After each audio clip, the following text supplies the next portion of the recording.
recording, and then Oh. we can cut this part, you know? Well, okay. So I clicked load replay file, right? And even if I select the so this is the log I picked. Oh, it just worked. All Okay. right. Okay, that was the trick. Just show someone else. That's like a meme in software engineering too. Just like if you want to fix a bug, just get someone else on a call with you and try to reproduce it, and it'll just go away.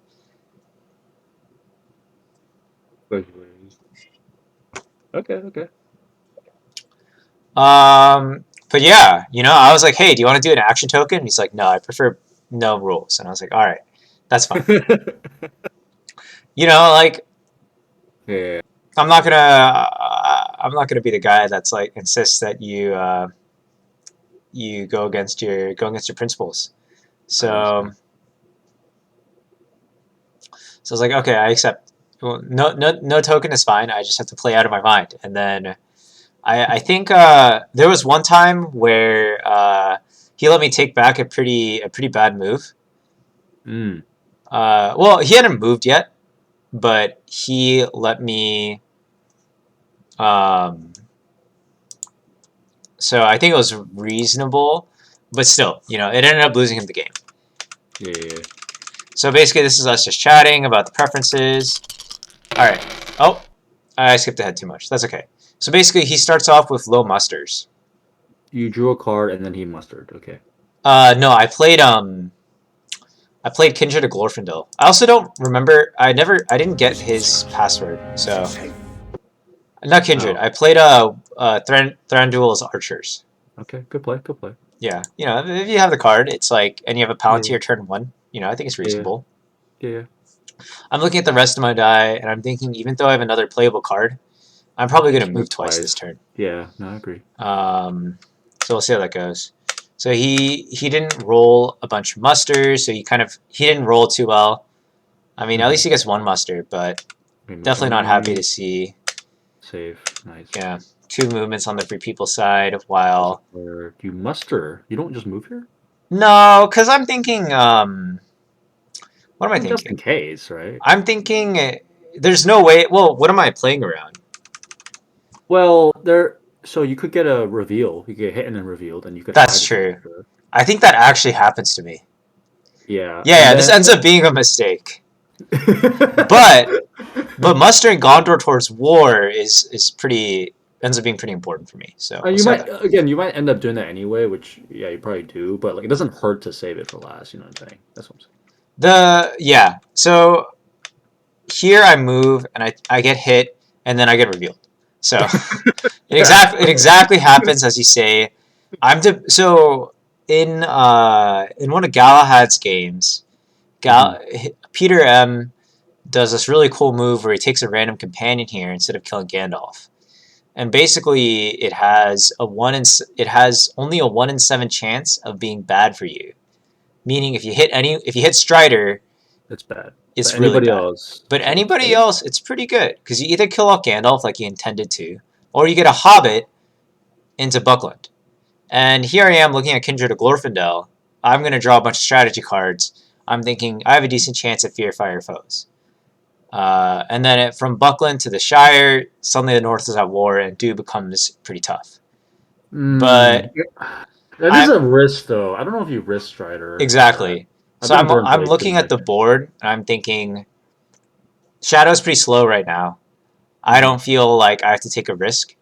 I think it's better off if I just kill off Gandalf and then set myself up for, just do the easy thing. So I do the Right. easy Also, thing. right. It What? also pressures them from getting 2 minions at once, so you guarantee that they can't get 2 minions next turn. Or I mean, without having you get Gandalf, I guess. Well, I don't. If I were Shadow, I probably wouldn't not get a minion just to deny that, or I would get a minion at the end of the turn. Yeah, that's. I see what you're saying, but You could get 2. if I had the chance to get 2 minions, I think I would probably would. Yeah, you would. That's what I'm saying. Actually, So, yeah, I don't know what I'm saying. Whatever. but it does do this. So he spends his entire character die hunting the Fellowship. Yeah. So I think that's an interesting choice there. It's a little slower. than what a lot of other shadows would do. He was Alternatively, already slow, right? He couldn't get Saruman, so that's probably his thinking. I mean, if you're slow, you don't have to be slower than slow, you know. It's true. So he could go from Gorgoroth here into Minas Morgul, which is not a bad move. Hmm. It's pretty. It's very what's the word? I think it's a very preference oriented thing to move Nazgul there. So I thought that was interesting. Mhm. It works out for him Mhm. long run. So I see Faramir's Rangers. That makes me feel really good about mustering Gondor towards war. And Mhm. I've decided that in a lot of cases, it's really good to muster Gondor towards war instead of the elves. Because I would generally agree with that. Yeah. especially if I get an early like elven mustard card, and I have two. I have Kindred of Glorfindel and Thranduil's archers. Gondor, you're 50% of the way there. You're guaranteed to get an elite into Minas Tirith. And if you don't have Gondor, you don't get Strider. Yeah, I don't think I've ever been able to actually muster the elf before an attack got there. People are getting pretty good at not letting you. Still getting two elven strongholds, even if you muster the elves. So Yeah. I think once you're like mustering Gondor and mustering Rohan, which is what I end up doing this game, feel like, at least you're catching the shadow off guard. So I get a ton of movement. I get so much movement that I think I actually use a character die to hide, but I forget if yeah, that's what I do. I use a character die to hide. The reason is Agree with that being, choice. Yeah. You just have good playable cards. You won't be able to. yeah, I'm pretty sure I'm gonna get value at Faramir's Rangers Yeah. because his die, he's gonna get Saruman and he's gonna get Sauron to war. Yeah, I'm just betting. Even if he doesn't come to North or South Athelion, I'd still be happy to play Faramir's Rangers, start mustering in Osgiliath, because I'm already thinking to myself, he's gonna be chasing the Fellowship the whole way. I need something to put pressure on him militarily so that he falls out of step. Mm. And then, hilariously, it gets him to play Lidless Eye here.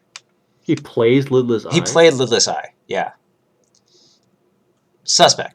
But oh, that's a mistake, I think. I don't know. All right. It's a play. So what it does for him you now... add one eye? Yeah, to add one eye. What he does then... Actually, this is very confusing. Eventually what he does is he moves a regular onto Holland. But he doesn't do that until you move? He probably should have done it already, which is... That's what I'm saying. Yeah. I mean, I won as free people with no action tokens. I think it's safe to say that I got... both here. You don't try to move twice. I don't try to move twice, no. I'm pretty sure with a reroll here, I get hit twice. I get hit at some certain point, and I really want to make it to Lorien. But I probably should have moved because you see... Oh, he still doesn't. So he's been lagging on moving his North Dunland to Holland move. Yeah, I don't get the... I think it's a mistake that he's waited so long. After playing Lidless Eye, right? Yeah, exactly. If you're gonna commit to that. But then he gets 2 hits anyway, so... I would probably use Axe and Bow in random. So what I do here... Also, because every time I hit... Axe and Bow and take it either way. Yeah. Because literally every time I've taken a random companion... Fun fact for the viewers at home. Every time... What happens in War of the Ring is you can take your guide and have them tank the corruption for Frodo, or you can have a random companion take it, or you can have Frodo just bear the burden, right? Oh, are you actually making a YouTube channel? Oh, I'll upload this. Sorry, I was on. Okay, all right. I'll be talking for the viewers too. No, it's fine. It's fine. You don't have to. I'm doing this more for fun, and because this is a pretty cool game to do it. So that's what That's what Matt and I are talking about here. If you take a random companion, you may remember from the movies, but everyone's useless except for Strider, because Strider becomes Aragorn. And he's the main character of the franchise. It's not Frodo. And I'm a particularly unlucky person. Every time I've taken a random companion and Strider is available to die, he will die. So just think of it like you're watching the movies, and at the very first time, they find the Black Rider, the Nazgul find Frodo outside of like in a forest somewhere. Yeah, Strider just pops out of the bush and in dies. Nick's version of the game, when they open the door to Moria, the sea monster that comes up just eats Strider. Yeah, yeah, exactly that. So I'm aware of this, and I decide Frodo is going to take the hit so Strider can live on. And it doesn't reveal me, so I'm not too upset. It's a little unlucky to get hit like that, but what can you do? So he's very much set up to move out of Mornon. Like a 40% chance getting hit there. Yeah. I have a feeling he has Corsairs of Umbar here, which he eventually plays. He moves Umbar. Yeah. So yeah. It's gonna be a while though before he can do that. Well, it's not too. It ends up not being too long. So then I'm looking at this, I'm saying he's definitely coming to Gondor. I'm going to get more value out of Faramir's Rangers later. Faramir's Rangers will epically strike at one of the shadow armies in one of these two areas. So that's why it's better to wait for this, and these tiles help you when you get to Mordor. You would have played Glorfindel here? Kindred of Glorfindel, I like playing these Elven Muster cards after the shadow attacks. I think typically, especially in Rivendell, you're gonna pick an army that has thin margins anyways. Yeah. Also, I think Rivendell is. I suspected I'd have more value from advantageous position later on. So this is when he finally realizes he should put a regular there. Now he gets 2 rerolls on the hunt. So every time the Fellowship moves, he rolls some die. Depending on the outcome, he gets to find Frodo and deal some corruption to him. All right. So Saruman has been activated. Been corrupted by Sauron, and that gives Sauron more actions that he can do on the board. That's what that represents. We'll just see how many eyes he allocates, and he allocates 2 eyes here, which I think is an interesting choice. That's reasonable. If you're dedicating all the time to corrupt, you really want to hit you. He really wants to hit you. It's true. You really don't want to.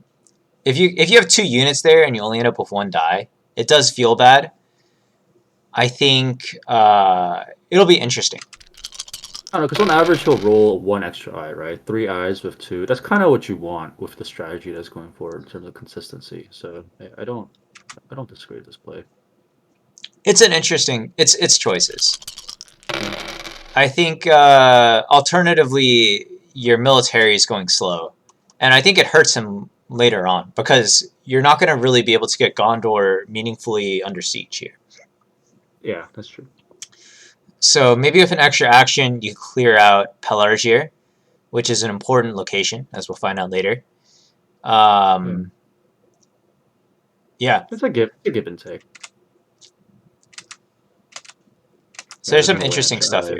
So he's going to start mustering... Oh, what? He musters the Southern and Easterlings to war. Okay, so for the viewers, he had a chance to get an extra minion, therefore an extra die here, with the dice that he had. He still will, because he still has another muster. I see. Yeah, but it does remove his... For the viewers, it reduces his attacks. Wait, does he? He's able to get the Witch King here? Yeah, because he has this mixed army muster die. But he still needs to muster Sauron. Oh, you're right. You're right. Or did he forget to do that? I don't know, actually. I think he... No, I think he does... You're right. I think he misses out on the opportunity to... Oh, no. It's going to work out, because he's going to play Corsairs of Umbar. No, Ethan... Oh, okay. Yeah. No, you need Sauron at war to get the Witch King. I forget exactly how this goes. Maybe we The flub wizard it. is never late, Okay, okay. nor is he early. He arrives precisely when he means to. So he's moving from Mordor to there. I play Oh. Faramir's Rangers using an army action die. I think Makes it's sense. reasonable. No. That's the right play. 100%. South Athelion. You want to get that free attack while you can. So Faramir's Rangers, you get some free damage sometimes. It's like 1 HP. So right now this army has 10 HP because the second number, they're 2 HP units. This is getting too into the weeds.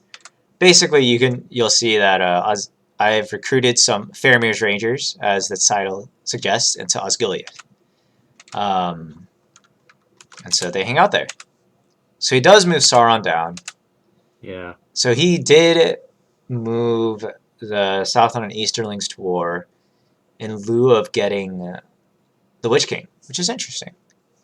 I guess he Right. didn't want me to... I don't know why he did that. No, because if you muster if he's afraid of you mustering Gondor yourself, you didn't have the dice to you muster yourself and then get a unit in. That would just be a waste of your die. So I guess he doesn't know that I have... I don't know why... Yeah, I don't know what he's thinking there, you know. yeah. But anyway, you move, which is right. And I get pretty lucky here. I think Still slightly less than 50% chance, I think. Did we do the hunt roll calculator? Hunt roll probabilities. I think I sent this to Matthew once. I've seen it too. It's basically okay. So there's a difference between getting hit, the chances, the expected value. So one might think, okay, there's a 1 in 6 chance of rolling a 6 on each die. There's 4 dice, and so there's therefore 4 in 6 chance of getting hit. That's not how probabilities actually work, right? Because like if you double up on 6s, that doesn't count as 2 different hits, right? Exactly. And so the expected value is higher than the actual probability of getting hit on any one hunt roll. Exactly. So on 4 dice, it's actually closer to 50%, if not less than 50%, if I remember correctly. Yeah. So keep that in mind if you're playing Shadow, because there are diminishing returns with how many eyes you're allocating. At a certain point, I mean, having the rerolls with the Nazgul and the extra army unit does help a lot, but actually allocating eyes, not as much. Okay, so 52%. 52%. 2%. Yeah. Very smart. So yeah, there's a 50-50 chance that I get hit there. So some hunt tiles are just do damage, and some reveal you, which slows you down. And getting revealed in a Shadow Stronghold is bad. If you watch the movies, you know this. So we'll leave it at that and say there's a 50-50 chance there. I still feel pretty lucky making it through. Luck is also cumulative, so. He's also... Luck is cumulative, and he spent a lot of die trying to make that hard. So I feel really good that he didn't succeed in making it hard. But he plays this card. So Nazgul Strike is a card that, if you want to say, Matthew. No, you can say it. Basically, Nazgul Strike helps you try to find the Fellowship. There's one Nazgul card that helps you move your armies. Another Nazgul card that helps you hunt Frodo. This is the Frodo hunting card.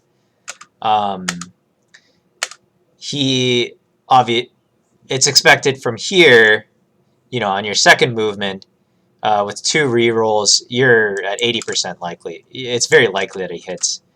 The rules being if you move more than once in a consecutively, or not consecutively, but more than once on a single turn, you don't have to roll 6s. So on the second time you move, you only have to roll 5s. So in this case, it's acting as if Nick had the second time, and so he only has to hit on 5s. Exactly. Which makes it almost certain that he'll get hit here. And it's great. Yeah. Thematically, it's basically the game saying the faster the Fellowship moves, the more likely they are to get caught. Luckily for me, he gets a 2 with no reveal, because getting revealed through a stronghold is really bad. And so I just take the corruption. Like I said, Strider has to live. If he's about to play Corsairs, though, I would have probably played Corsairs first. Well, this way, that's fair. It's a minor detail, but by putting the Nazgul in Umbar, you pretty much telegraph that the Umbar attack is coming. While, yeah, it's definitely true. I guess, so, from this perspective, now we can kind of see why he didn't want the Witch King. Because he wants Dol Amroth really easily of Corsairs. So if he gets the Witch King, I get one more muster of Gondor, and then I put an elite into Dol Amroth. Potentially. I think he could have done it in an order, because if you get the Witch King last, right, like that doesn't matter, you know. But then he can't. Well, then he can't. He couldn't. He didn't have to die. Because he gets the Southron and Easterlings all the way to war. So, yeah. I guess so. Yeah. Well, anyway. So I have no idea what to do with this army die. I just mustered Rohan, which ends up being important later on. Basically, these two nations are close to each other. These three nations are close to each other. Mustering nations that are close to each other is good. So mustering Rohan gets them closer to being out of war. Once they're at war, I can start getting units there, which is good. And then he plays Corsairs. Corsairs of Umbar.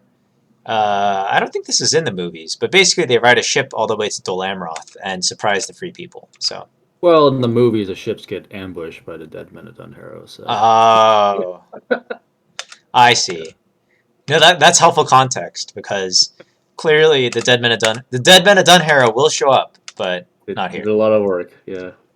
So activating Gandalf gives the Fellowship a big boost. He gives the Fellowship another die. Every action in this game counts. So I draw 2 cards here. We prove they're both really powerful cards.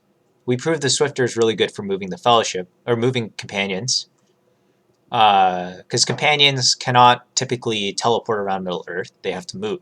They have to walk. But we prove the Swifter moves them really far. Dane Ironfoot's guard helps you in Erebor, which you'll see later is a difficult place to defend. I declare through Moria, which is what basically the same as moving through it undetected. The shadow doesn't, since they don't catch me in the stronghold, they don't get a benefit from it. So we both roll, and here Matthew's point about him not getting that extra die hurts him here, because we both end up with the same number of die, and typically as the shadow player, that feels kind of bad. On the other hand, here I am with facing 3 die with 1 reroll, and I'm thinking it's going to be pretty tough for me to move a lot this turn.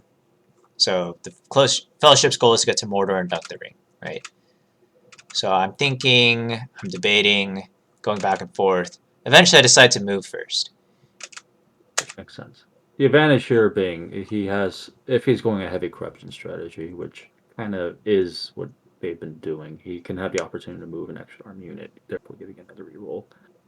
So to prevent that from happening, you want to just move first before that can happen. Precisely. So he's pretty unlucky. We can look at how unlucky. With 3 die and 1 52%. So he's cumulatively unlucky. Cumulatively, well, he's hit me 3 times coming out of here. So I guess he's about average. 3 out of 5 movement, I think. Yeah, 3 out of 5 movement is not too bad. He does play Day Without Dawn. He does play Day Without Dawn here. So when I was thinking and hemming and hawing, the other thing I can do is I can use We Prove the Swifter to swiftly move Aragorn all the way into Minas Tirith. Now, Strider is still Strider, and you need a Will of the West, we're Western-centric board game. And Wills of the West represent huge power-ups, and that's how you turn Strider from Strider into Aragorn. And that gets me a whole nother die, which is a really great thing. Is it the supernatural will of Eru, the god, or is it like the collective will of the men of the West coming together, banding together against the force of evil? What is it? Tolkien's pretty Christian. So I assume for Tolkien it would have been the will of the god, but actually, I guess it depends. Are you Calvinist or are you Armenian? And just like that, we lost all our viewers. But yeah, that's a good point. This could be the collective will of just of the god figure in Lord of the Rings versus the people. So Day Without Dawn Day Without Dawn is a special card. It removes the special die. So the other thing I could have moved using this die, but I actually really do want Strider to turn to become recognized as the rightful king and become I Aragon see. and get the extra die.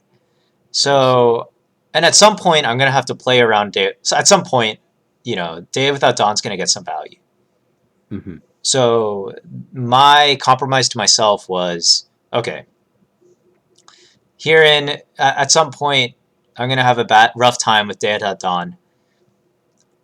If he doesn't have it here, because there's 24 cards total in the deck. He's drawn 6 cards into it, so he's got 1/4 of the deck he's seen. This is my best shot for him not to have it. So I'll stall and try to see if I can, bait him out into showing me that he's Day Without Dawn. And if he Right. didn't, I would have made a try for it at the end of the turn. He doesn't now, though, and so I can plan. More experienced player does save it in that. It does see that ahead of time, sees that their crowning Aragorn play could happen, and would potentially save it in case they try to separate Aragorn. It's Exactly. happened to me before, and it's very wise. It's a good play. You typically, when you have plays like that to prevent plays from the other player, it's nice to do it. Nice to wait for them to do the thing that forces you to remove that. So in this case, I still have to move Aragorn to Gondor, and the shadow player will always have a chance to react. So that's why it's nice there. I'm being indecisive. So I decide to pass. He musters the Witch King. And I'm like, okay, so he's not actually... He wants to deal with Osgiliath, I think, is what he's thinking. He doesn't want Osgiliath going to Umbar, causing trouble there, which is certainly possible. So here, I move Gandalf to Osgiliath. And there's a reason for this. The reason is that I want Strider to be crowned in Gondor. And all of Gondor is under attack. So Strider needs to be crowned with an army, right? No? No, Will the West. Or does he have to be in an army to be crowned? Oh, no, he just has to be specifically Minister Pelargir or Dol Amroth. Oh, okay. Yeah. Well, either way, I mean, this still protects him if you have Gandalf with the Minister army. Yeah. Because Gandalf has the ability to cancel Nazgul leadership. And leadership is a powerful thing that allows you to... gets you much more advantage in combat. And if you remember in the movies, Gandalf shines his staff around and prevents the Nazgul from doing anything. It actually is a faithful recreation of the movie. He saves Faramir here. Cool. Oh yeah, you're right. So just like in the movies, Gandalf has come to rescue Faramir. I'm starting to reinforce Gondor because one of the unique things about War of the Ring is that the Free People can win militarily. So if the Free People capture enough of the Shadowlands, thematically what happens is that Sauron is so distracted by his military defeat that Frodo just sprints it up Mount Doom and throws the ring in the crack, and it's over. So that's the idea here. And Shadow players have to be aware that Mordor has a lot of victory points and is actually tough to defend. All of them at once, depending on, it's hard to defend all. Shadow's much better at attacking than it is at defending. And here's 6 victory points to defend at once, each of these squares. And if I can just control only 2 of those squares, then I get to win the game. So that winning the game's great. Building up an army here. Three helps me people win the only game. have 4 victory points, while the Shadow need 10. Exactly. So- So Shadow's going to need to conquer a lot more. This is an interesting Shadow play of the lengthens. Shadow lengthens. So he's really, really concerned about taking Minas Tirith, which I think is reasonable. Sure. And this is where I look at my cards, and I have this really great card called Scouts. And what Scouts will do is it will allow you a free retreat from battle. So the mind game here, not mind game, the thought here is Aragon needs to be in a city. He needs to be in Pelargir to get crowned. So I can't reach Pelargir from my current place, but I can get to Osgiliath. And so I can waste one of his die attacking me in Osgiliath, and I can use scouts to retreat to Pelargir. And suddenly the Shadow has a tough choice, because if he attacks Minas Tirith, the army in Pelargir is very likely to cause him problems defending all of these vulnerable points. So you didn't know that you could crown him in Minas Tirith? I did know I could crown him in Minas Tirith. Crowning Aragon in Minas Tirith is a fast way to lose Aragon. You think so? I think so. So even if you scouted into Minas Tirith, you're saying? Oh, I would not. So what will happen here is I move Aragon into Osgiliath, I see. and then he attacks Osgiliath because he has to now. There's so many valuable units here to kill. All right, I like that play. Yeah. And then And you Gandalf, scout in Pelargir. you can see him. He's shining. He's shining. It's really cool. I How do don't. you do that? You control F, and Gandalf shines. Oh, wow. Okay. I know. We got to start doing this. I You know. can see I'm impressed. So he does no card, which is oh no, we both play a card. So he plays a very powerful with combat card to try to kill all of these famous people, and I play scouts, which completely negates the combat.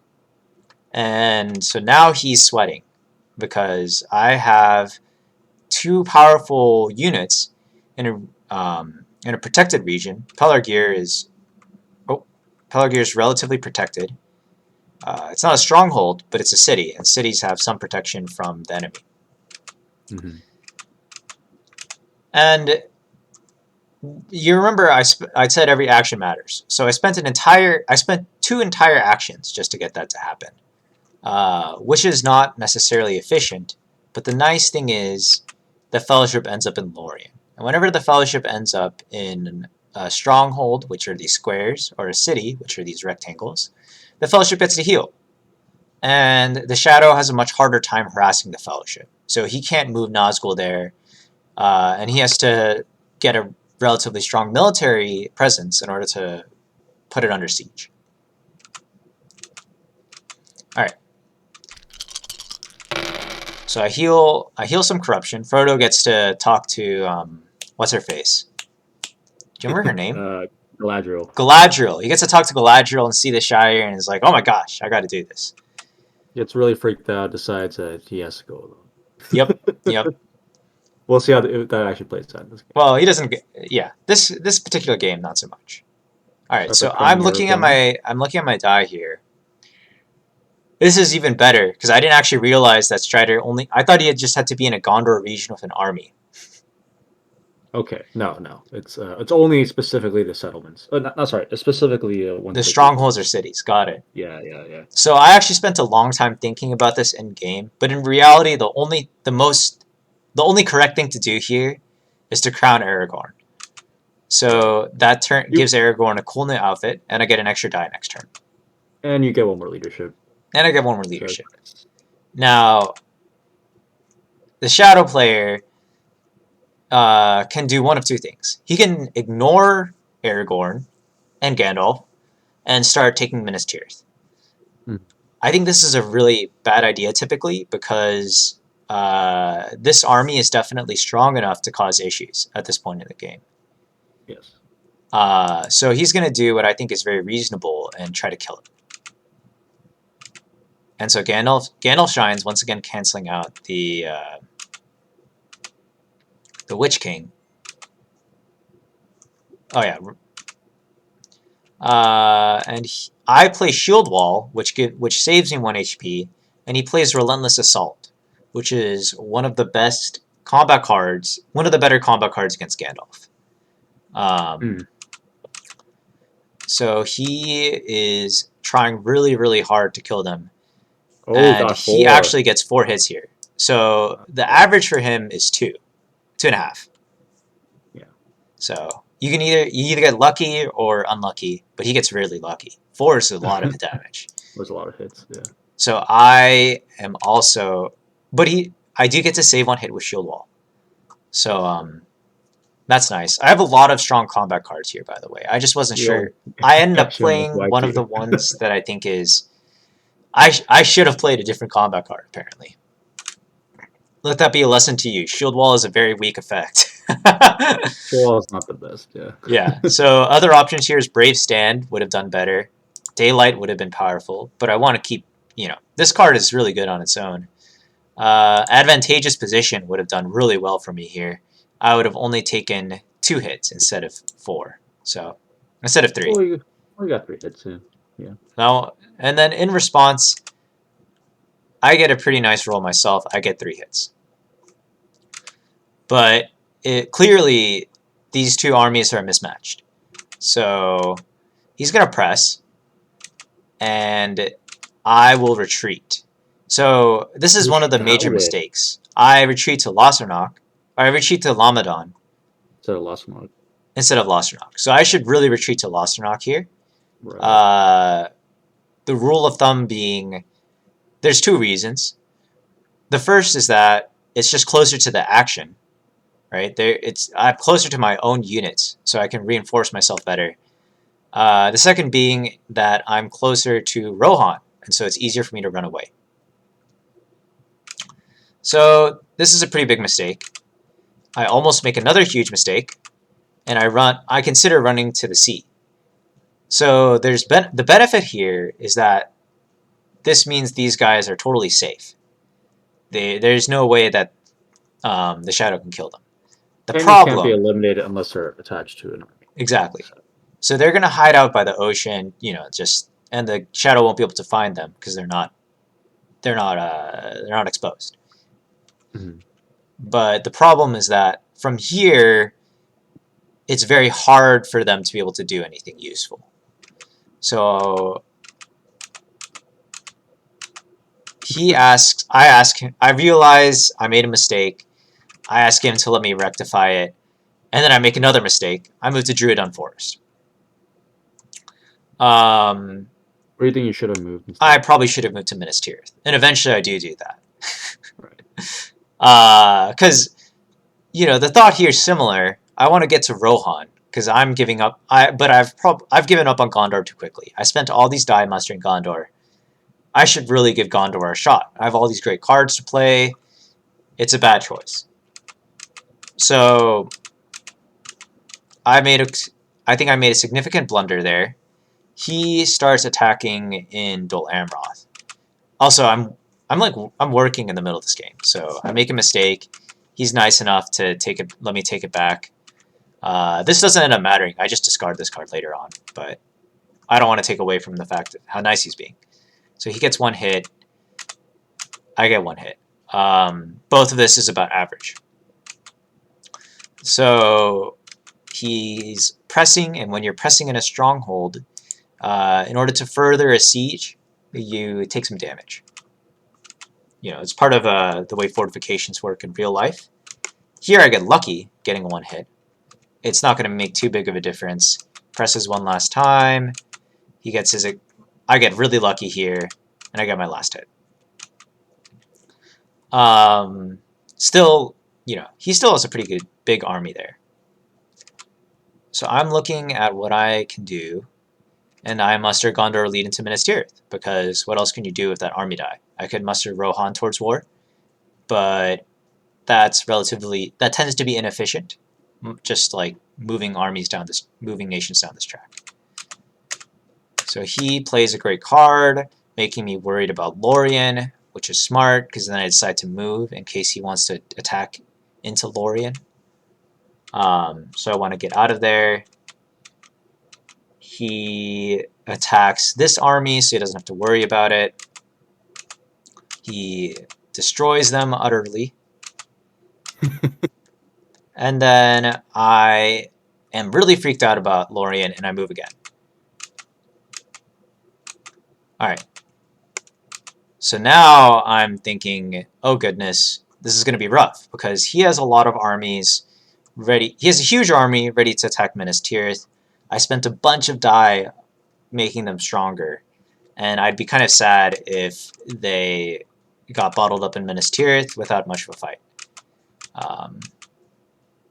And then he plays Warden of Sorrow and Toil. Sorrow and Toil, which I'm even sadder to see. This card puts a burden on the free people. Every time one of these companions sacrifices themselves for the Fellowship, I lose a card from my hand. So every resource counts. This basically does double duty on hunt damage, and it's a powerful card. So this is an interesting point. I have all these cards in my hand. Matt can verify. They're all really good except for the Great Company. But I am in a unique position because I actually do have Aragorn in a useful position on the board.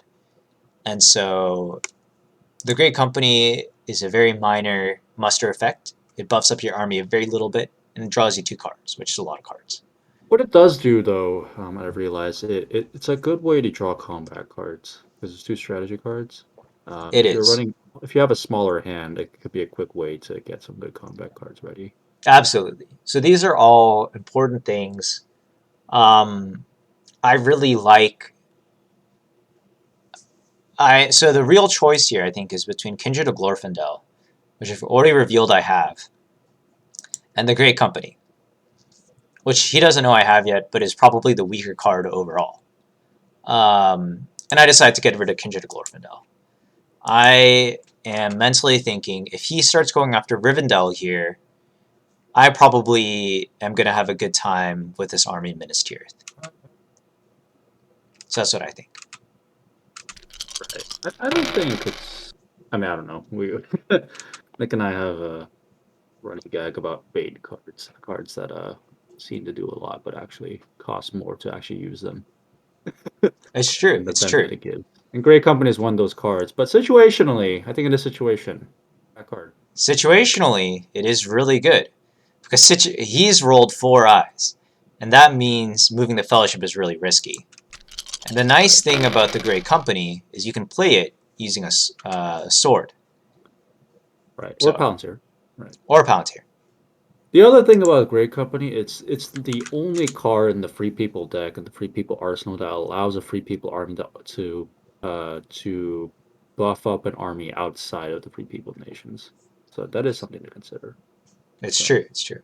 Actually, there's another card. I forget which one it is. Sheridan ships situationally, but for the most part. It's true. So this is when, I do interesting things. Some people here... So let's pause and discuss this is like a good point to review. Obviously, we don't want to move too much this turn.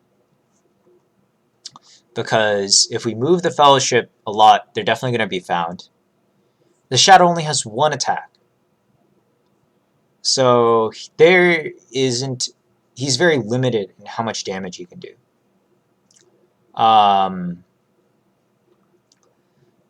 So the 2 options here is 1, I can move the Fellowship.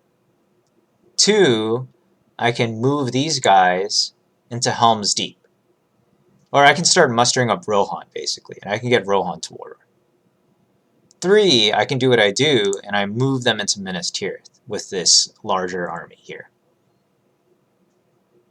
So what I end up doing is I move to Minas Tirith. I'm curious to hear, because I want to... I highly value making the shadow player nervous.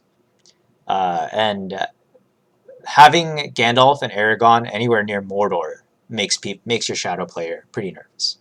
I'm curious to hear what I mean, Matthew thinks. Gandalf in an army is really powerful. Um, because I mean, we were talking about canceling leadership. Leadership is what gives you rerolls in combat, right? And usually, when you're attacking into a free people army, the leadership, the shadow will usually have more leadership than the free peoples at any given battle. That's just how it is 90% of the time. But when you have a situation where the free peoples actually outnumber the shadow in leadership, and you have Gandalf canceling their leadership, if you kind of think about it, right? Suppose that an army has 5 combat strength and 5 leadership. If you cancel their 5 leadership, you're essentially canceling around like 30 to 40% of their attack power. So it's far less potent than it would be otherwise. And so numbers. So if you think about it, this army in Minas Tirith that might be facing off the Osgiliath army, the Minas Tirith army is stronger by far. And it can be really scary seeing as the shadow to see that, because if in general, the free people have a better opportunity to within a single space on the board. The best, most ideal army is usually going to be a maxed out free people army, not a maxed out shadow people army, because of Gandalf. So that can be just very, very terrible to deal with.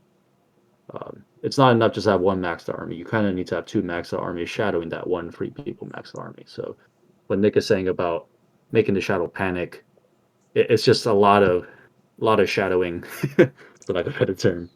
It'll basically. So I think Matt is also saying implicitly he agrees. This is. I probably should have put them in Minas Tirith to begin with, but he agrees. Yes, this is in this situation, it's what he would do too. Yes, I think so. If he had also moved them from the beginning, instead of using a character die to move them to Minas Tirith, he could have simply used a muster to put yet another fleet into Minas Tirith. Exactly. But luckily, here I have 2 muster die, and I have the Great Company. Right. I don't actually have enough elites to make full use of it, but I have I'm gonna be able to reinforce this army pretty well. Right. So I acknowledge this is very inefficient. I think he's a little sad that he let me redo my move from the sea to Druidon Forest. This is when he begins to feel the game slipping from going the other way. But he's actually, I think he plays better from here on out than he did up to this point. So either way, I play a pretty powerful combat effect. He does as well. So this is going to be a pretty bloody battle. And it bears out that way. He gets 3 hits, which is lucky for him. I get 5 hits here. That's a lot of damage. A lot of damage. So he naturally... So in the same way as he can kill Gandalf and Aragorn here, Gandalf and Aragorn could very much go and kill the Witch King here. Which happens, and it tends to be really bad for the Shadow player. So he's not eager to completely kill off his entire army. And if he's smart, he's going to notice I don't have a lot of units to keep reinforcing this army with. So I muster the last elite from my army into Minas Tirith, and that's pretty much going to be like that's like the last Gondor. That's the last of what Gondor has to offer. From here on out, consider mustering 2 regulars instead. Yeah, I could also muster 2 regulars. 1 regular in Minas Tirith, 1 regular in Lossarnach. Right. But then I have to spend another die coalescing those armies, which is I mean, you get to move a different army, but it means that you can still use Great Company to muster again. Is what I'm saying. That's true. I decided not to do that. It's not necessarily a mistake, just an option. So what do? I play Celeborn's Galadriel. So I buff up Lorien. Basically, I decided at this point I'm you don't know it yet, but I'm giving up on Gondor. Gondor is out of people Whoa. to muster, and so You look I'm at the going force pool? to what? You look at the force pool. Yeah. It's not the 6 regulars. I still have 6 regulars, but mustering regulars it's a really painful way to build an army, in my opinion. Like, yeah, I mean, if you have 2 adjacent free regions and they can't stop it, like in this turn, you might be surprised. It's okay, yeah. Yeah, because 2 regulars are better than 1 elite. If you are able to coalesce them, right? They're just almost always strictly better, except on defending in a siege. But in this case, if you could have the option to build it up. I don't know. I mean, I see your point. So what Matthew's saying is I could muster twice. I could get 4 HP, right? And then I can play Grey Company, and then get 1 more HP. And so that's plus 5 HP. That would be this army with like 4 extra regulars, right? That's actually a massive army. You could also, so you could have muster 2 regulars, 1 Lost-in-Nock, 1 Minas Tirith, and then muster 1 leader in Lost-in-Nock and then 1 regular Minas Tirith, and then use the leader action, the character action to move those. And, That's and true. then use Grey Company, right? So But then in that situation, oh yeah, that's true. you wouldn't be moving. I'm just saying these are the options. Yeah. Yeah. So what Matthew's saying is I could build up a really powerful army here. For various reasons, I don't feel like I have to. Or I don't want to. I decide I'd rather move the Fellowship here. That gets the Fellowship halfway to Mordor. And I think the game is going slowly enough that I don't have to... I can go to Mordor and leave the Shadow with a tough stronghold to take in Minas Tirith. That's my thinking. Yeah. And he has enough units around here, and he's going to muster more, where I don't think I'm going to easily sneak a victory. So what do I do? So I play a card I just play a card that's relatively useful, and that draws me a new card. The other thing I'm thinking about here is if I get the Grey Company, I might change my idea. If I get certain cards that give you a better opportunity to attack, I would consider it here. Mm-hmm. But I don't have those cards. So, that's good. It's good to do things that... Okay, and then I move anyways. I don't know why I move here. Theoretically, I should probably wait till the end of the turn. I don't know. 4 eyes for nothing. As you can see, folks. Sometimes you get lucky. But 4 eyes, so 4 eyes, 52. 52% chance. Again. So cumulatively... a lot of lost resources. It's a lot of lost resources. So unlike in the movies where the Fellowship... It's really hard to imagine the Fellowship losing, in my opinion.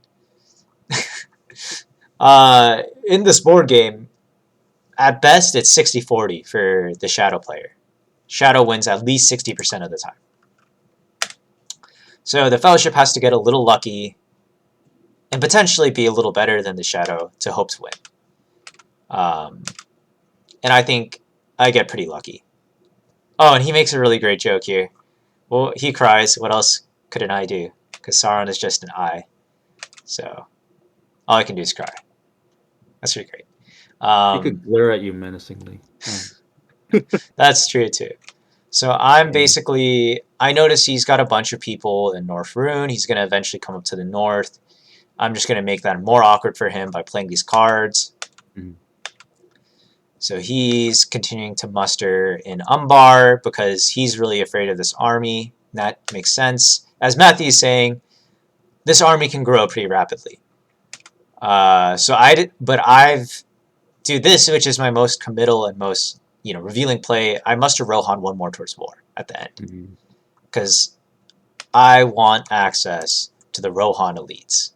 I'm going to use all of the free people's manpower as much as possible. So, on to the next turn. In this situation, we're at turn 7. Matt, you can agree or disagree, but I'd say the free people is doing pretty well in this game. Yes.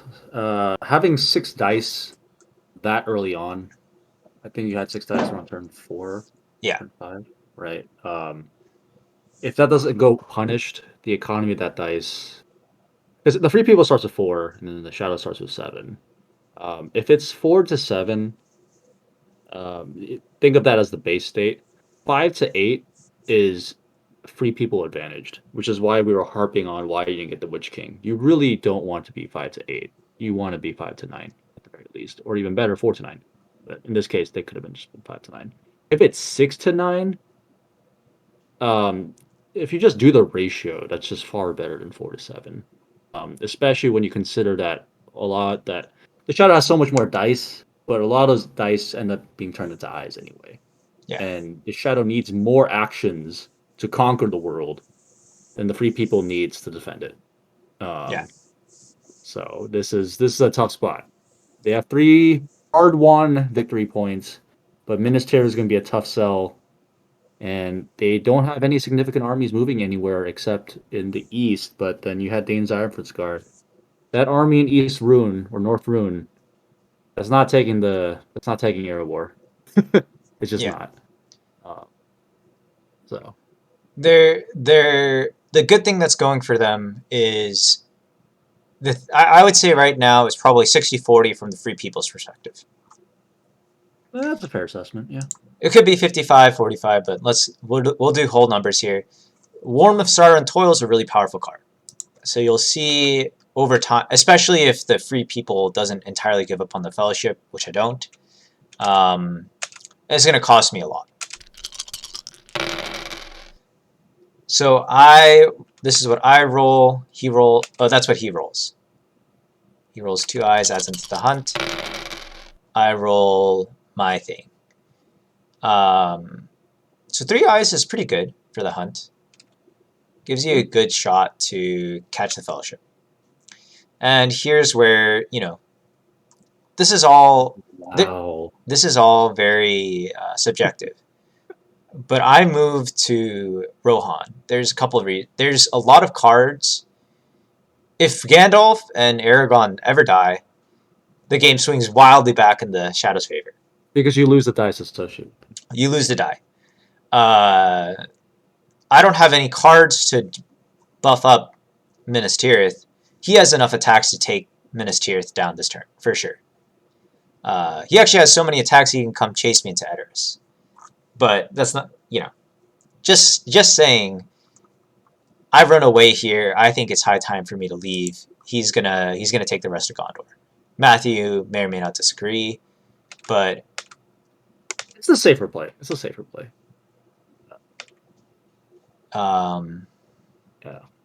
If you're able to make a big free people's army, a really advantage, because obviously being in a stronghold in siege is very good defensively for the free people. But if you have a larger army than 5 units, being on a fortification is really powerful. So you could have considered building up a mega stack army Minas Tirith and then attacking into either Pelargir or Gilead. yes. Maybe Pelargir. I don't know. But again, that's its own risk again, because if you lose Gandalf, if you lose Aragorn, that's your economy. Honestly, the game is pretty much over, in my opinion. Yeah. No, At this point, I spent a lot of die actually getting them where they are. He's just rolled enough eyes where the inefficiency makes sense to do, because moving is risky. 42% chance to get hit, and then on the second round, a whopping 70% chance to get hit. So yeah. when I'm gonna move twice this turn, and I know I'm probably gonna get hit. What I think is interesting is I don't play Mayor of Galadriel here, and I don't actually understand why. But why would you play Mirror of Galadriel? it does heal you 1 corruption. Oh. Yeah. When I play the Fellowship, it's never in Lorien, so Yeah. So healing one Yeah. corruption is pretty good, and you'll see it That's gets huge. pretty Yeah, close yeah. towards the end of the game. But yeah, so instead what I decide to do is I have all of these muster cards for Rohan.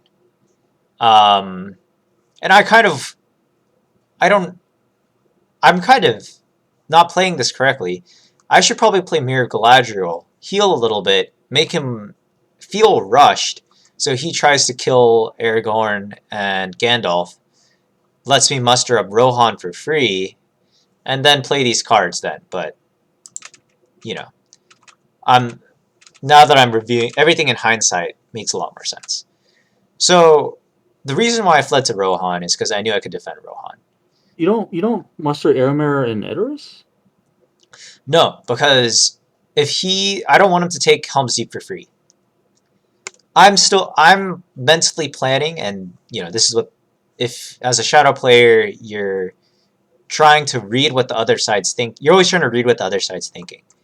Mm. I'm mentally planning here. I want the Fellowship to go to Mordor. Mm. I don't want to try to win militarily. And so I need to be able to defend my victory points, such as Helm's Deep. And I need this to not fall super easily. So all of his musters last turn are becoming useful. He really needed those units to be able to make this attack on Minas Tirith safe. So I move again, or I move for the first time this turn. It's safe. That's 50-50. So cumulatively, like Matthew said, pretty lucky overall. 40-60 at that time. That's okay. 40-60. So he's he's getting ready to attack Minas Tirith. He's moving here because he knows I'm going to move one more time this turn. Also, this is another reason why I move one more time. I'm almost at Mordor. So I'm almost at the point where I'm getting really close to winning the game.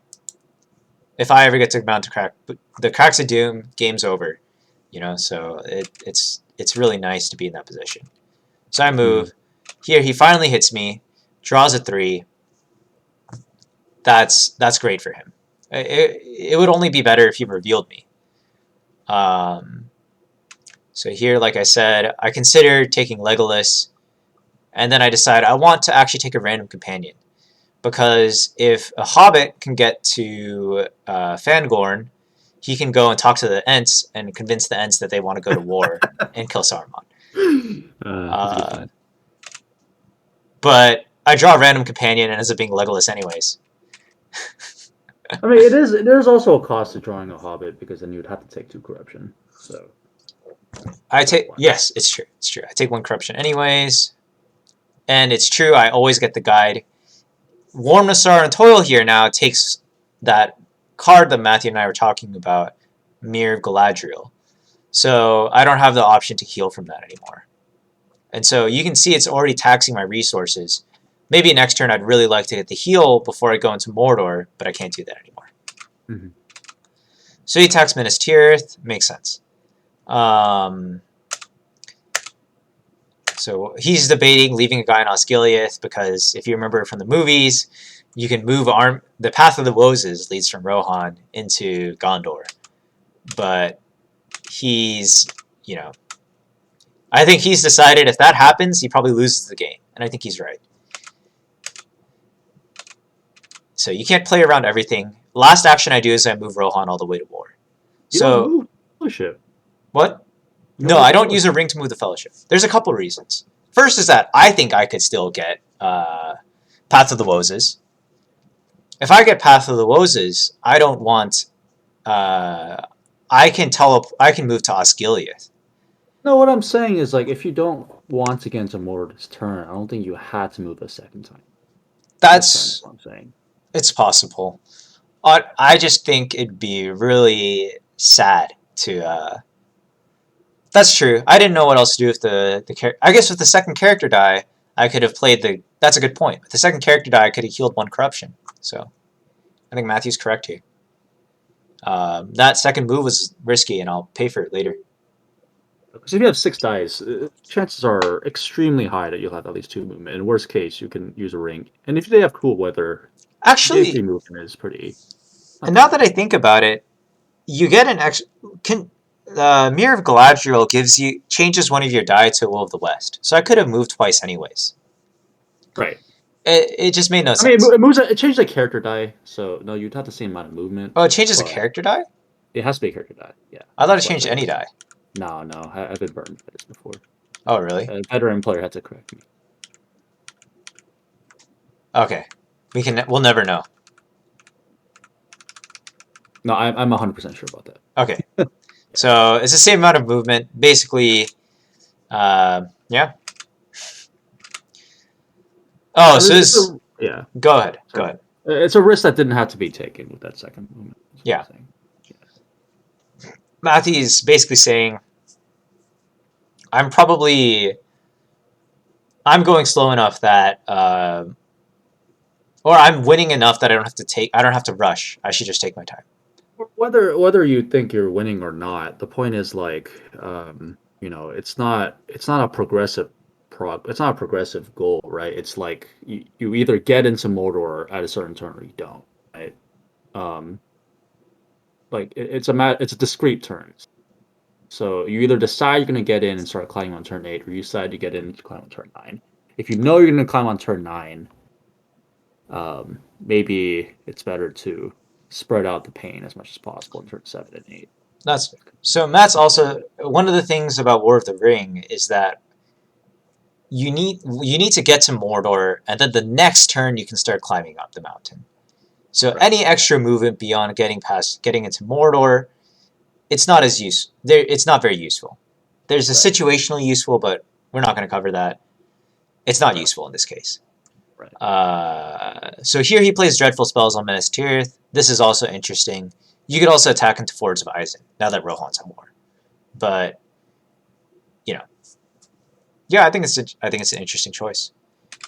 Yeah. He's basically, he could also be thinking this army isn't big enough, because if I get an Ent card, which I do have in hand, if he gets, he's not going to have enough to leave behind to protect himself.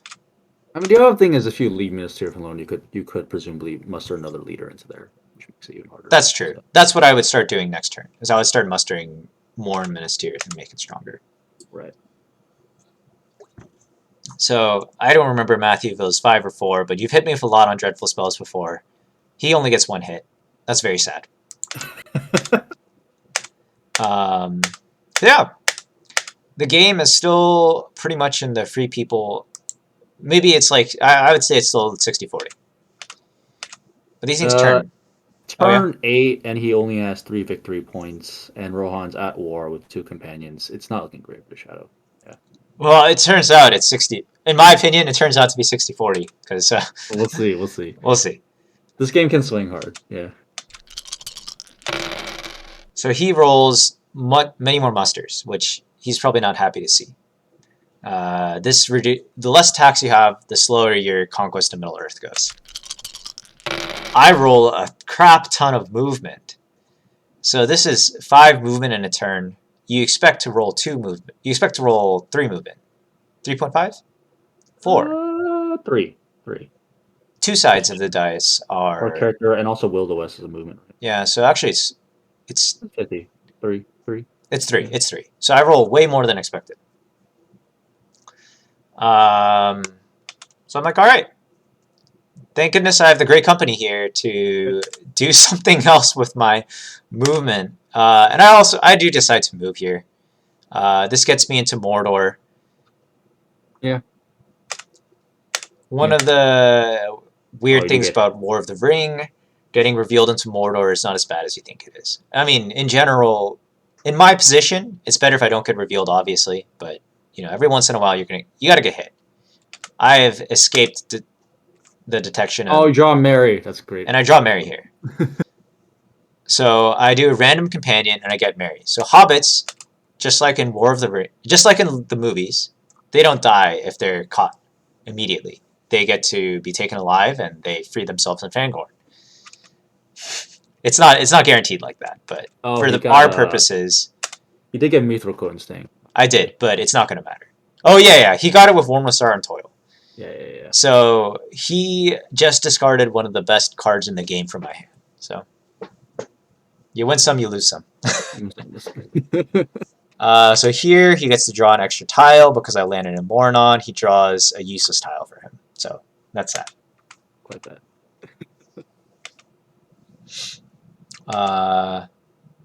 Here he hits me with a great card, Lure of the Ring.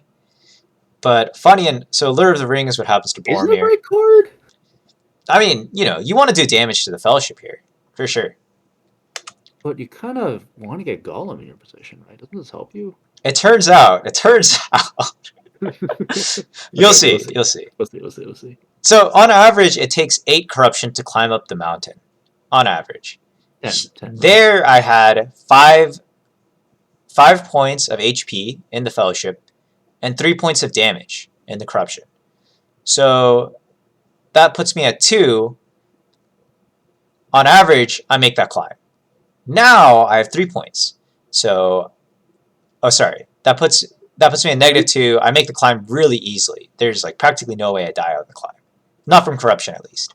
And I don't mind going slowly because I'm winning the game militarily. Right. Now, or rather, the Shadow is winning the game. Is winning too slowly. Yeah. I mean, well, actually, army to army, like my army's pretty close to being stronger. If these two armies joined up, they'd probably win. Yeah. That's fair. Okay, so where we're at now, I would end up at 8 corruption, and there's a lot of things that Shadow can do to keep making it tougher. Lure of the Ring doesn't trigger War. It doesn't trigger War Nassar and Toil. They're not taken as a casualty. They're just straight up eliminated, blasted out of the planet. Right. So now he has all these musters. He wants to start taking over Rohan. I think this makes sense. Mm-hmm. So I hide, and then I start mustering up in Rohan. I moved the army from Fords of Eisen into Helm's Deep, and I moved this guy into Erebor. So this makes Erebor really, really well defended, and this saves these guys from dying a meaningless death in Forts of Eisen, because we're already at war. We don't need any advance notice. From my incredibly intelligent perspective, I can see Saruman will attack, and so I don't need them to die needlessly. They'll do more damage inside of Helm's Deep. So he keeps mustering, which makes sense. I keep mustering, which I think makes sense, because he can go and hunt down the Fellowship in Edoras. Or the companion, just saying. He can go and hunt down Aragorn and Gandalf, the real main characters of the Lord of the Rings universe. And I think that'd be really painful but I also don't want to give up on Helm's Deep. So this makes Helm's Deep strong enough to do some damage, and this keeps this army relatively strong as well. So it's a full combat strength. Yeah. He keeps musters away. I play the Great Company here because I can. And I draw 2 cards because I'm thinking maybe I want to use a Palantir to play a card, and none of the cards I had looked particularly nice. Especially Imrahil Dol Amroth. Imrahil Dol Amroth is only relevant if Dol Amroth is free. Through a Day of the Night. Oh. So now I draw through a day and a night. But, Matthew might be disappointed with how this turns out. I was disappointed myself. So he's getting ready to attack Minas Tirith and attack into Erebor. My Palantir, I draw another character card. I'm looking for ways to support the Fellowship. I'm looking for ways. There's certain character cards that are better with the companions. I don't know. I can't think of any strategy card that helps me here. So I draw a character card. Yeah. So here he moves. Ents. I don't know. I could what? And I could get more Ents. No, you gotta play Ents, I'm saying. Oh, he has 3 HP and... Yeah, it's a 1 in 8 shot, but, I guess in my mind, I would think, it's probably gonna go anyway, thanks to War Nassar and Toil. So. Well, it turns... I guess so. I like Ents I really value highly Ents if you have a good army in Rohan, which I do. So instead I draw a character card, hoping to get something not Guahir the Windlord. Guahir the Windlord, the eagles come and they pick up the companions and they move them somewhere. But they will be moving them into Minas Tirith to their doom, or into Helm's Deep to their doom. So I spent all of those dice trying to keep them alive. I don't really want to teleport them to their certain demise. So I'm starting on Mount Mordor with 3 corruption and 3 HP of companions. And we shall see how this all goes. He allocates 2 eyes, and then he rolls 3 more eyes. Matthew might disagree, but this is not a bad position to roll this number of eyes. Early on in the game, it's rough. But here, one of the things about once you're in Mordor, you have to keep moving up the mountain. That's just how Mordor works. And his armies are already in position, and they're pretty big. So this army is large enough to take Woodland Realm, and it'd be really hard for him to get an army large enough to take Erebor anyways. Like, he'd need a lot more die. He needs to get this army up there, basically. Gameplay-wise, in Mordor, if he draws an eye, he will be taking the damage equal to the number of eyes in the pool. Exactly. So, just not the same as outside of Mordor. So, and you can only... So in this case, he could only sacrifice Boromir and Pippin. So you'd still take 2 damage regardless. It basically forces Nick to only move once, and he won't even want to move once, but you'll kind of have to. So Exactly. All the things Did he allocate 3 eyes? He allocated 2 eyes. The game log is a little bugged. Okay.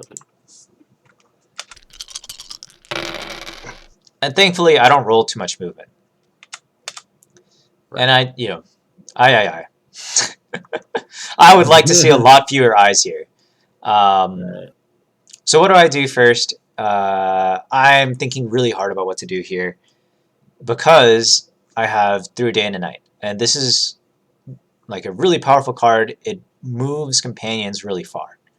Like, I can take this army and move them 2 spaces in any direction. But the question is, where would they go? So I'm thinking because what the Shadow can do here is the Shadow can move to Fold.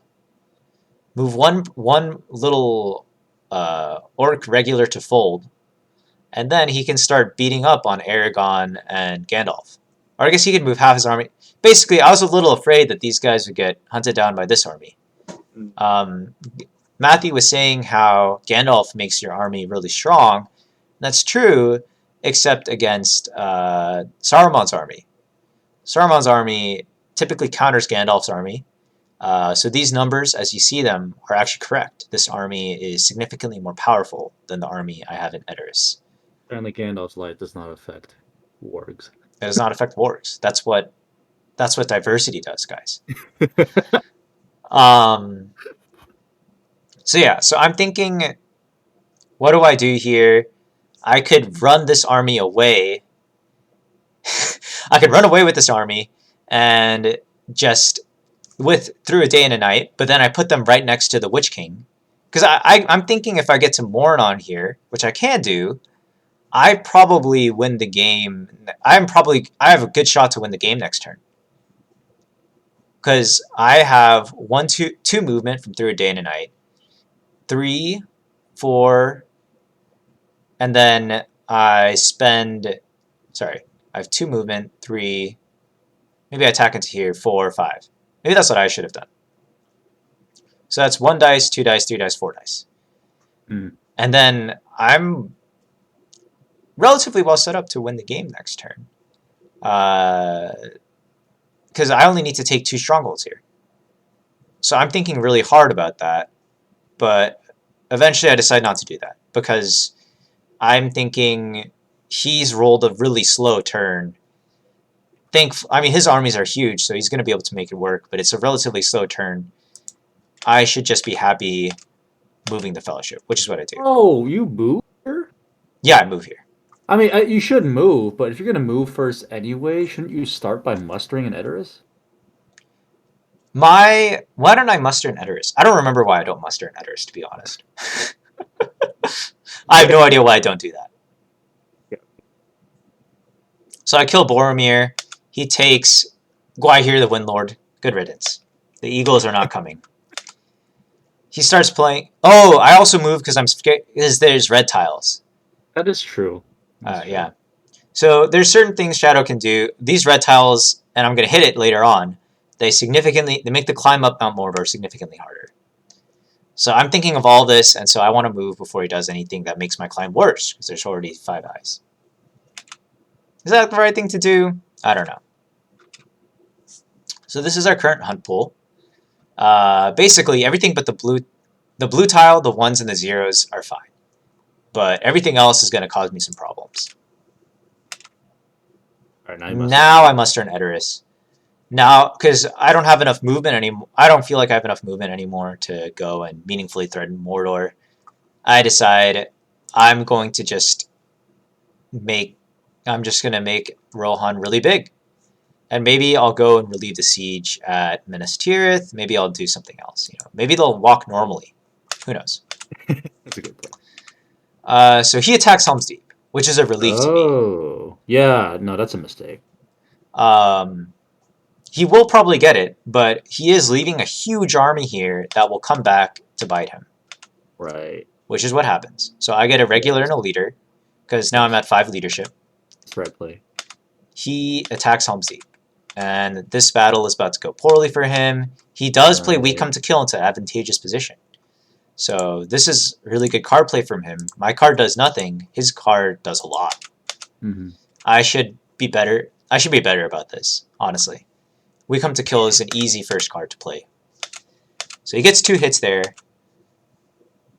I get 2 hits back. And then he does his post roll and he gets 0 hits, which is really sad for him. Well, you're expected. You're expected to get 1.5 hits. 2. Yeah. 2-ish. Yeah. So it's pretty sad. Yeah. Oh, and then I accidentally kill an MT in Minas Tirith. I fix all of that. And then he presses.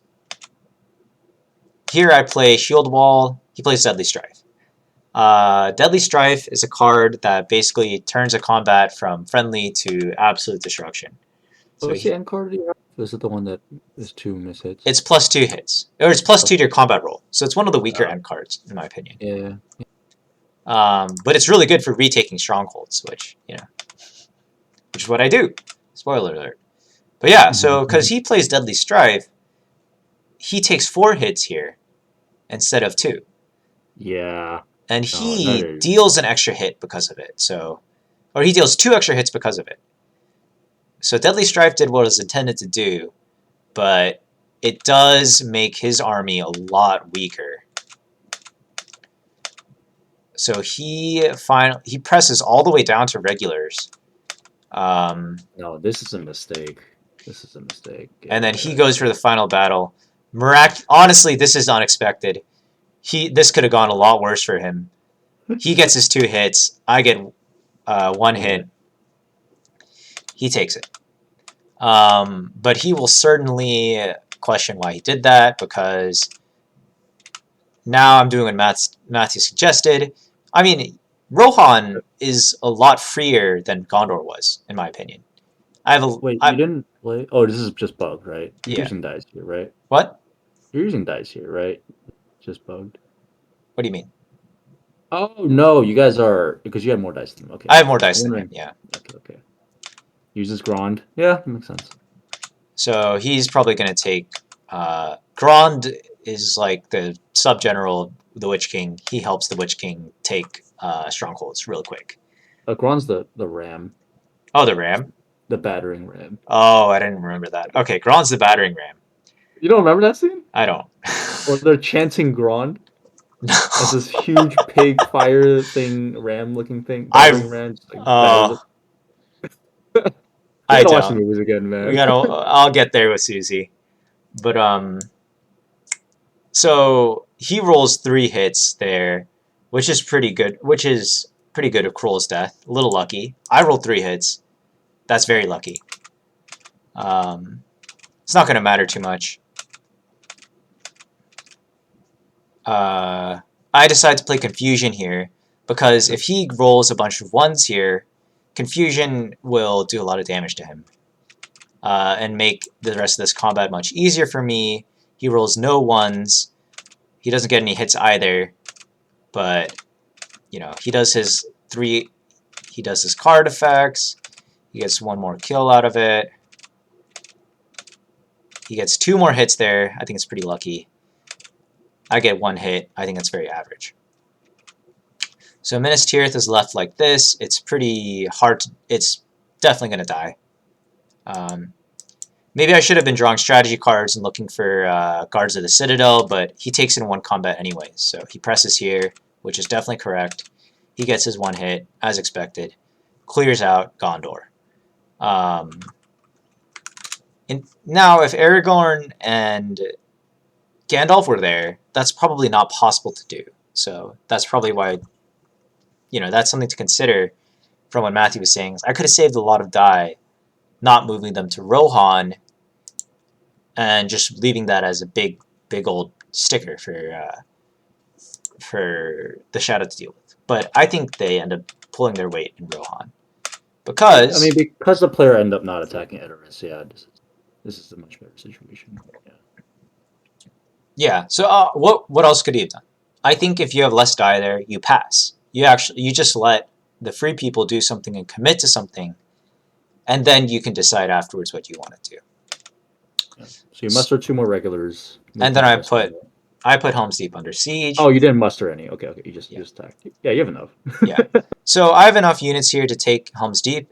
I only can fit 2 more units in the army anyways, and... I would have considered attacking Orthanc. No? I thought about it, but I still think, and I think you agree, I think I'm going to get up the mountain. I have There's Another Way. I have a Hobbit. Warm of Sorrow and Toil will not apply anymore because Hobbits don't die, they just disappear. This is canonical, you know, as Tolkien. And There's Another Way lets you move more. And I have 6 die. I think the game ends on turn 12. I think it's ridiculous that it takes me 3 more turns to get up the mountain. I guess I'm just thinking, like, if you retake Helm's Deep, you can still muster back in Orthanc, right? Yes. Whereas if you take Orthanc, those 4 regulars in Helm's Deep, you know, that's my thought. It's true, but and you have Ents Rage. If so that's like 2 automatic hits, you know, killing Saruman doesn't do a lot for me, and then I have to go back and retake Helm's Deep, and he's at 7 victory points here. So he just has to take Dale and the Woodland Realm, which I think he can do next turn, and he wins the game. That's true. You can't afford to do that. You're right. So it would be very risky, and this is why this single card is why it's really good to keep Aragorn running around free. Deadman of Dunharrow is an epic card that allows you to appear in a Gondor region, liberate it from the Shadow Army, potentially kill a bunch of orcs, and raise the Deadman of Dunharrow to fight at your side. So that's what I've been waiting for. That's what I've been, you know, that's probably why I've been drawing character cards. Well, yeah, actually. That's why I moved Aragorn to Rohan. I knew he could do double duty defending Rohan and potentially playing a Deadman to save Gondor. That's true. All of this becomes relevant. I attack Helm's Deep. There are cards Shadow can play that will reinforce this army, and he hasn't played any of them. So it is... And he can move Nazgul into this fortress. So it is 100% to my advantage. Well, that won't do much with Gandalf. But anyways, that'd be a mistake because there's Gandalf. But I think it's just to my benefit to kill them now. So here's where Ents comes into play. Sadly, only gets me 1 extra hit. Oh, you didn't roll. Why didn't you roll 4 rolls? Oh, but I got 2 hits from Ents Rage. You get 2 hits. There. What? Oh, you got 2? I got 2 hits. you add 2 to your dice. Okay. I add 2 to the dice combo. Okay, it's not 2 extra hits. Yeah. The 2 extra hits, I would probably... You know, then you can really talk about taking Orthanc. Oh, I thought that's what you had. Sorry. No. I had +2 to combat. It's one of the weaker end roll cards. But he only has 2 regulars here. I'm going to win this combat. I play no quarter to make it even more brutal. And I just get a bunch of hits here. He gets 2 hits back, but it doesn't even matter. I'm not even upset about it. He's back at 5 victory points here. I honestly thought this game was over here, but it comes out to be pretty close. So he attacks Dale, gets 0 hits. Once again, I'm feeling great. I get 1 hit back. So it was hard to predict this would happen, but now both of these strongholds, he needs these reinforcements to take even one of them, and then he's going to have to muster up again to take the other. So he's stuck on needing to take Helm's Deep, basically. Yeah. Or, spend So you would think. Or so I move, use Hobbit. So suddenly I'm at 5 corruption, and that's a lot of corruption to be going up the mountain with. And what does he do? He plays Return of the Witch King, and you can see that's a big army up there. And Rivendell is totally undefended. It's very weak, and so how did I hide? Use the will. I just used the will to hide. Yeah. So, he's trudging up Mordor, while this big Chad over here, he's going to take Rivendell. And I know this, and there's nothing I can do about it. Except, I can make sure he's not going to take... I debate... Alright, I muster a regular here just for fun. No, that could be better. If you manage to muster 2 in there, that's a real problem. Well, I also know I have Dead Men of Dunharrow. Sorry, so it's not just for fun. I know that Strider's gonna come here with a big ol' army to liberate Gondor at some point. Right. And also here, so I really want him to use his army action die to take Rivendell, because if he does, then I play Dead Men of Dunharrow into Lamadon, and then I can at the start of next turn move into Dol Amroth. The Free People always moves first. So that's a really powerful play, because I'll retake 2 victory points worth of region, and I'll get a stronghold back. You can't just retreat into Dol Amroth? If I play... Could he retreat into Dol Amroth? Oh, no, sorry. I can also go to... It wasn't Dol Amroth. I can go to Eric. I can go to this region right here. Oh, so I wouldn't just walk inside. And I would just walk inside at the start of next turn. And I wouldn't use it for damage. I would have done this turn. Well, I mean, at any point, though, if I play that, he can use an army die to quickly walk back into Dol Amroth. Right. So I need him to use all his army die. Yeah. No, you're right. He's psychic, and so I'm stalling. I'm just saying, you know what?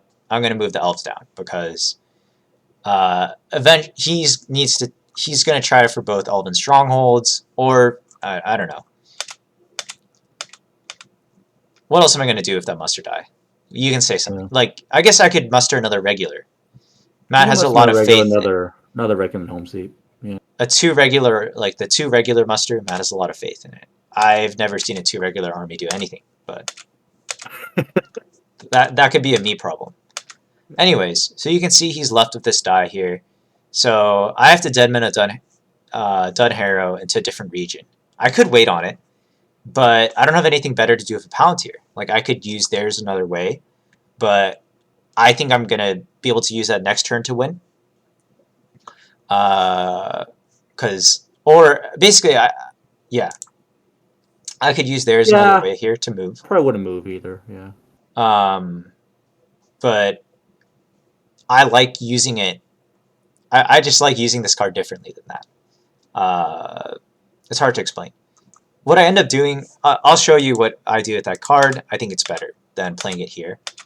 So I play Pelargir. I don't take Gandalf because I want Gandalf to defend Helm's Deep. That's probably a mistake. Gandalf doesn't help you much in Helm's Deep because he doesn't do... Like I said, Saruman's army are his hard counter. So I should take Gandalf. Yeah. But, the Dead Men of Dunharrow completely wipe out the orcs there. I guess Grond was still left behind, or I guess the Corsairs of Umbar. It's a good thing we didn't kill the Corsairs of Umbar because we saved Pelargir. And that makes it really awkward for him. He has to find 5 victory points on the map. That's pretty tough. Yeah. But he takes it on the chin like a champ. He's musters there. I would have mustered into Dol Guldur, personally. I'm the type of guy when I'm down, I go for bigger risks. So I would go in Dol Guldur, and I would try to take Lorien.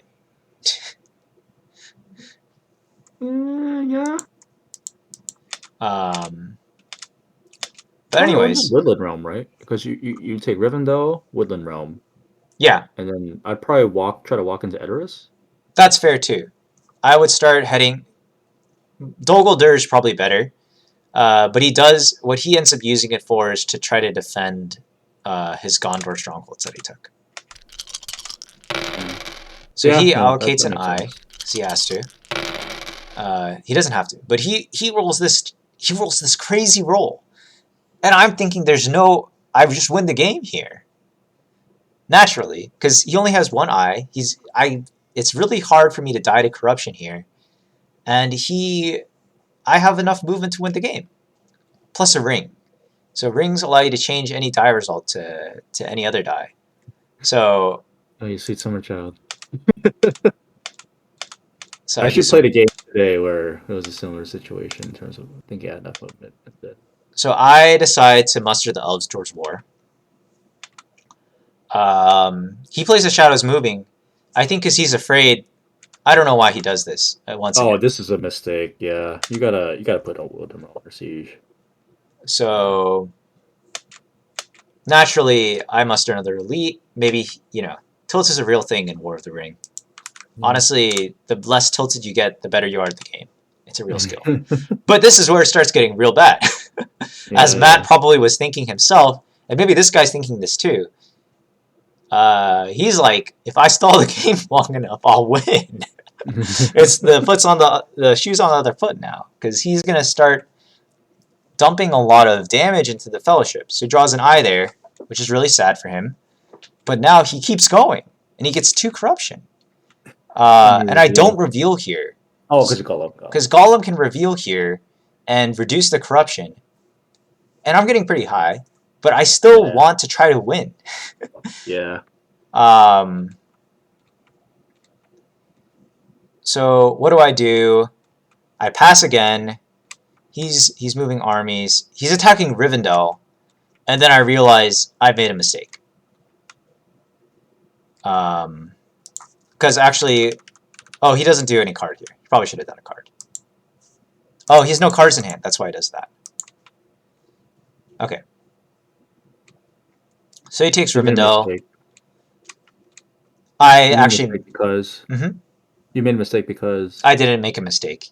If he had a character card in hand, it would be bad because he could cycle into useful character cards to make the Fellowship's life harder, and it's a pretty narrow victory for me.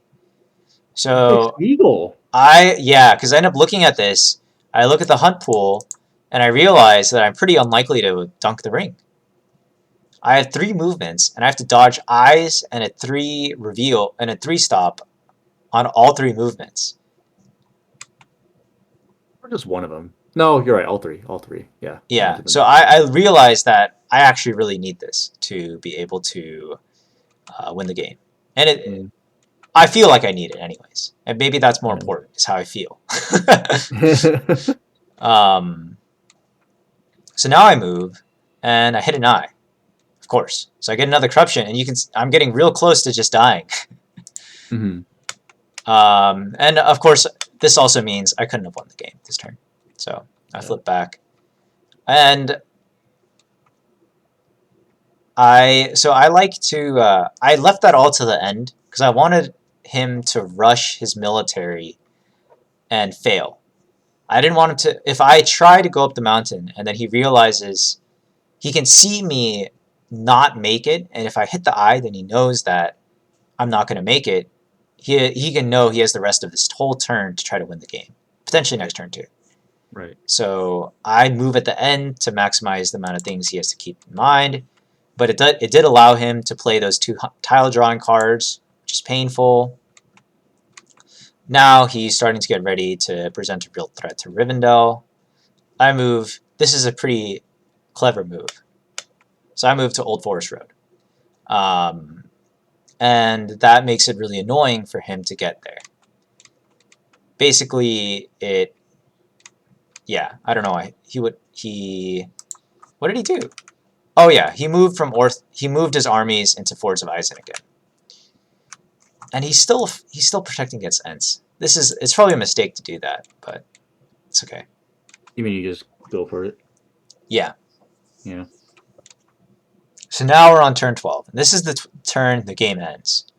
And if hilariously I draw the last battle, which I can actually use here to prevent myself, make it even less likely that I die to corruption. But I use it for its combat. My goal in life is to be able to use that card for its actual card effect someday. There you go. So what do I do instead? I play File of Oh, you Galadriel. drew File. It's great. Yeah. Oh. But so I feel really good about dunking the ring this turn. No, you have great chances. Yeah. Because I have 2 movement here. There's another way. Gets you to move corruption. again. I actually have 4 movement here, and I'm basically there. Yeah. I just think to myself, there's no way. And of course, there's always a way. There's always another way. So I play there's another way. I heal. Of course, I hit the 3 stop. So this tile, not only does it cause 3 to corruption to me, but it puts me back 1 on the track. So I am like, holy cow, I have 2 more movement left. I could really die. I need to reveal to reduce corruption. But I'm still at 10. I'm still at 9 out of 12. And then look what happens here. Oh, he attacks Woodland Realm. Sorry. And this is when I make my mistake. I need to hide here, but I don't do it. He cycles a useless character card for a good one. So he gets 2 hits. That's actually, I think that's just okay. I roll pretty well. I get 2 hits.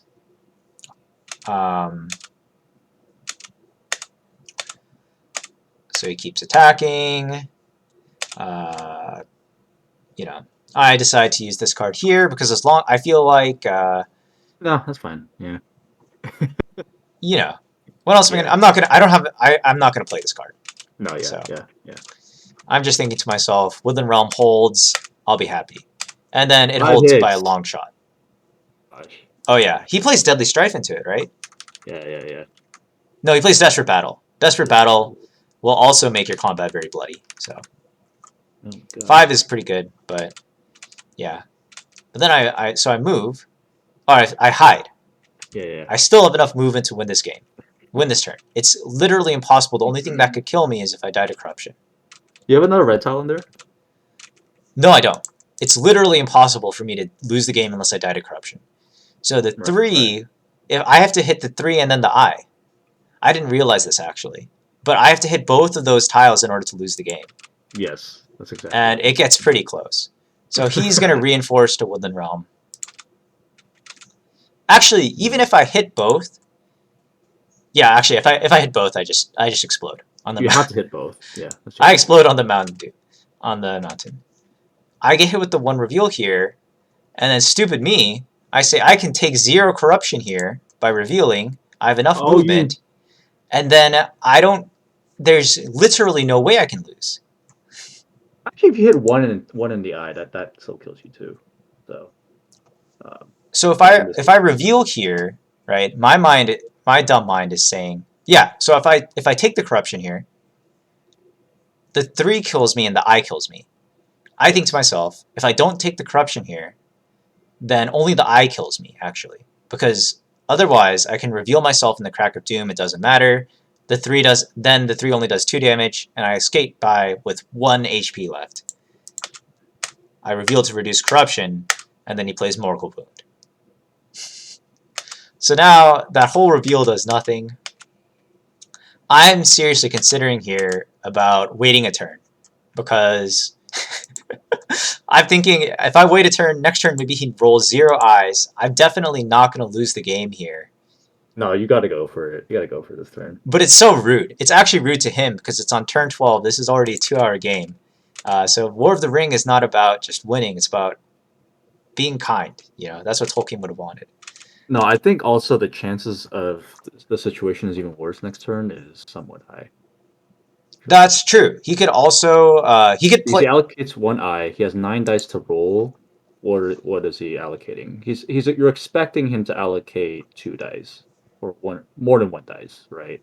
Yeah, More than one eyes. he's gonna get on average. It would be a gamble, but the eye kills me either way, right? Nothing really changes except he draws a character card. I'm like, oh, he can draw the rest of his red tiles.